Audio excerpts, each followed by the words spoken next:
vamos falar um pouquinho sobre o que está realmente mexendo no mercado, que é inflação.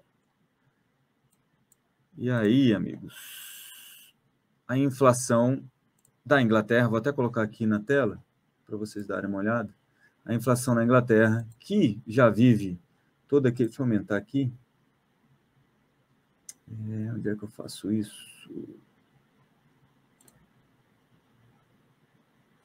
Não vou conseguir fazer isso agora.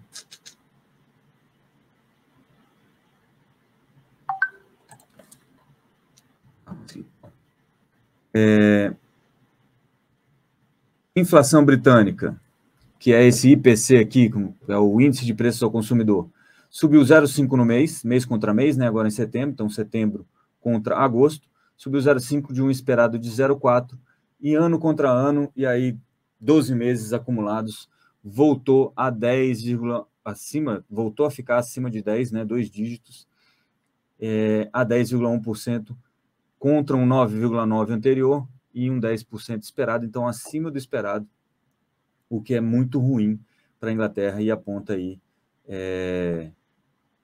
pressão inflacionária que vai acabar levando a uma pressão também sobre os juros ingleses, tá?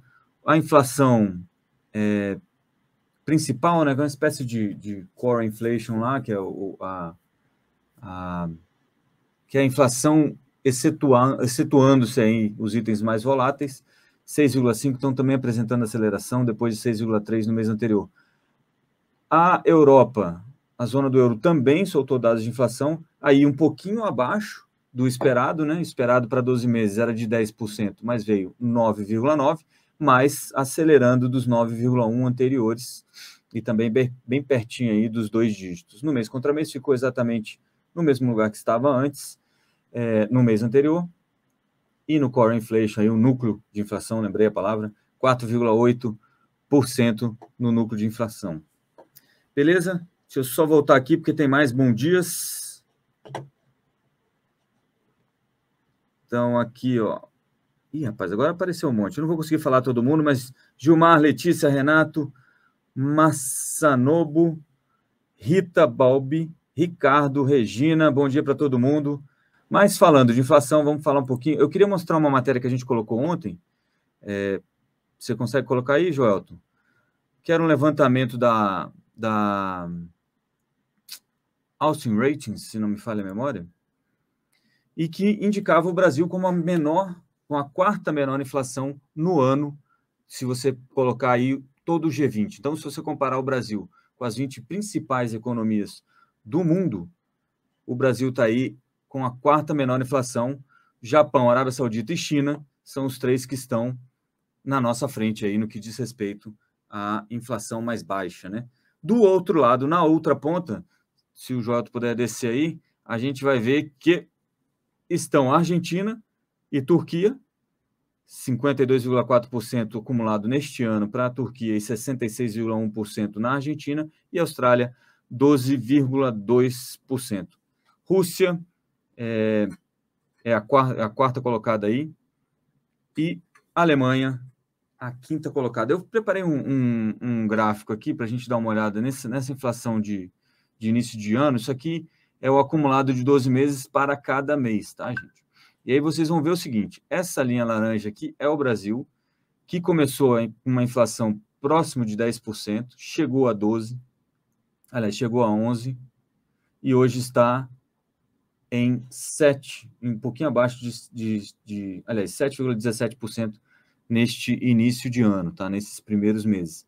Mas já mostrando uma curva descendente, que não é o que acontece com esses outros países aqui. Nessa linha branca aí, Reino Unido, e a linha azul, zona do euro, também mostrando aí uma inflação ainda ascendente, ainda acelerando, enquanto o Brasil já começa a colher os frutos de um aperto monetário que foi extremamente veloz e um dos primeiros do mundo, né? A gente virou a chave antes de quase todo mundo no mundo.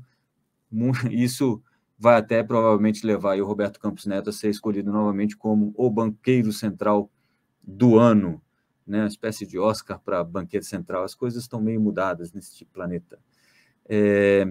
Aqui o CPI americano, você vê os Estados Unidos a 8,20 e o México, nosso companheiro aí continental de Latinoamérica, em 8,70, mas o México que começou a jornada aqui com uma inflação menor do que está agora, tá?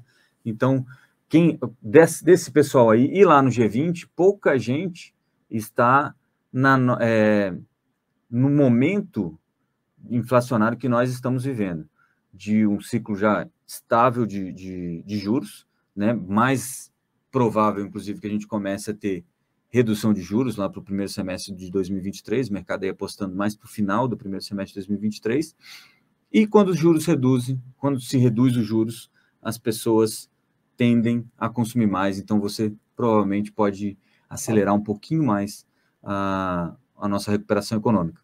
Esse ano está tendo, obviamente, um rebote, né, dos anos passados ainda, a gente recuperando tudo aquilo que foi perdido durante a pandemia, e ano que vem, ainda assim, estamos um pouquinho acima ali, crescendo 0,50%, 1%, dependendo de quem você está ouvindo sobre